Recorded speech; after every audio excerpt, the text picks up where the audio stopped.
बँकेतून पैसे काढले, गाडीत ठेवले अन् चहा पिण्यासाठी खाली उतरले. एवढ्यात अज्ञात भामट्यांनी वाहनाची काच फोडून तब्बल 9 लाख रुपयांची रोख रक्कम लंपास केली. भोकरदन जाफराबाद रस्त्यावरील या खळबळजनक चोरीच्या प्रकरणात भोकरदन पोलिसांनी मध्य प्रदेशापर्यंत धाडसी धाड टाकून 8,80,000 रुपयांची रोकड हस्तगत केली आहे. उपविभागीय पोलीस अधिकारी डॉ. नितीन कटेकर यांनी दिलेल्या माहितीनुसार बँक परिसरातील सीसीटीव्ही आणि गुप्त बातमीदाराच्या आधारे आंतरराज्यीय टोळी निष्पन्न झाली आहे. पोलिसांनी 90%हून अधिक रक्कम जप्त केली असून आरोपींना लवकरच गजाआड केले जाईल. दरम्यान बँकेतून मोठी रक्कम काढताना नागरिकांनी विशेष खबरदारी बाळगावी असा इशाराही पोलीस प्रशासनाने दिला आहे. ताज्या घडामोडींसाठी पाहत रहा D9 न्यूज.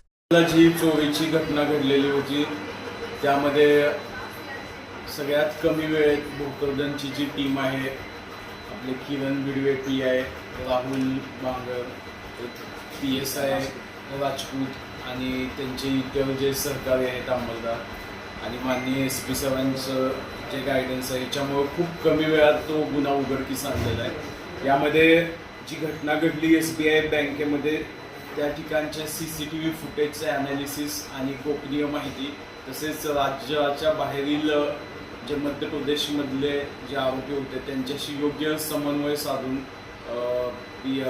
पोलीस निरीक्षक बिडवे यांनी टीम पाठवली आणि अतिशय उत्कृष्टरित्या जवळपास 90%पेक्षा जास्त आपण ते कॅश रिकव्हरी केलेले आहे. यामध्ये जे आरोपी होते ते खूपच सराईत होते. त्यांची मोडस ऑपरेंडीमध्ये ते ज्या ज्या ठिकाणी अशी कॅशचं ट्रान्झॅक्शन होतं त्या ठिकाणी रेकी ते करतात.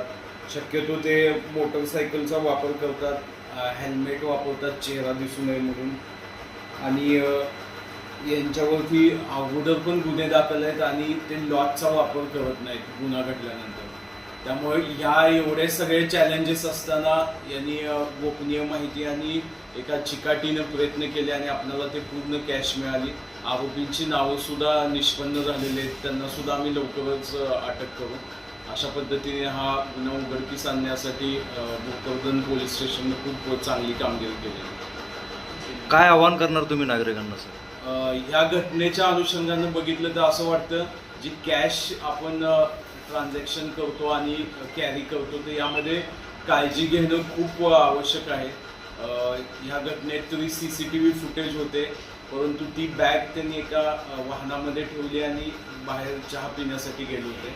तर शक्यतो कॅश ट्रान्झॅक्शन करताना आपण सोबतच ठेवावी, जास्त सिक्युरिटीचा वापर करावा आणि शक्यतो शक्य असेल त्या ठिकाणी ऑनलाईन व्यवहार करणं योग्य राहील, जेणेकरून अशा घटना घडण्यापासून आपण परावृत्त करू.